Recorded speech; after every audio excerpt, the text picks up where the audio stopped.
सभे मगहिया भाई बहन के भूलेटन काका के राम राम।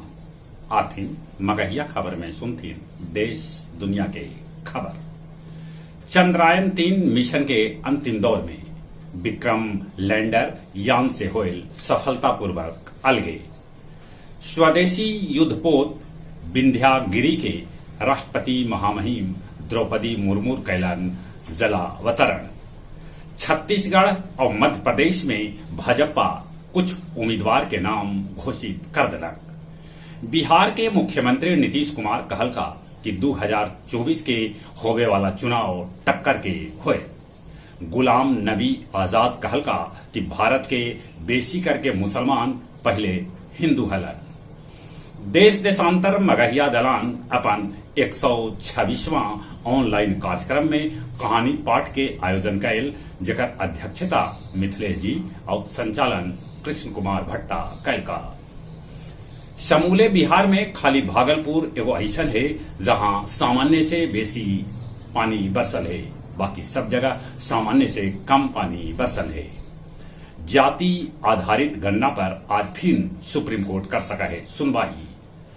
वाल्मीकि नगर के रियायती इलाका में घुसल मगरमच्छ बाद में वनकर्मी सभे कैलन रेस्क्यू। इंदौर में मामूली विवाद में चलल ताबड़तोड़ गोली, 2 आदमी के हो गए मौत, तब 6 आदमी हो गए घायल। रूस के राजधानी मॉस्को में ड्रोन से कैल गेल हमला। आतंकी यासीन मलिक के बीवी मुशाल हुसैन मलिक के बनावल गेल मानवाधिकार मंत्री। कोलंबिया में भूकंप के झटका महसूस कैल गेल। कोलंबिया संसद के छत भूकंप के चलते टूट गेल। पाकिस्तान में अबले 21 को चर्च में लोग लगा दिलन आग।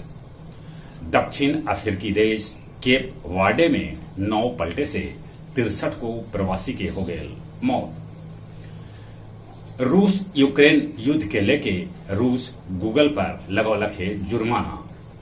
माउंटेन मैन दशरथ मांझी के गहलौर घाटी में मनावल गेल 16वां पुण्यतिथि।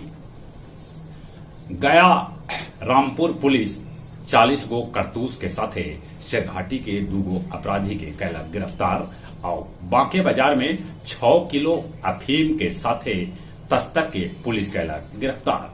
और अब कुछ खेल के समाचार। आयरलैंड के साथे पहल का T20 मैच आज 11 महीना बाद बुमराह करतन बॉलिंग। तीरंदाजी विश्व कप में भारतीय महिला और पुरुष टीम के भेटायल कांस्य पदक।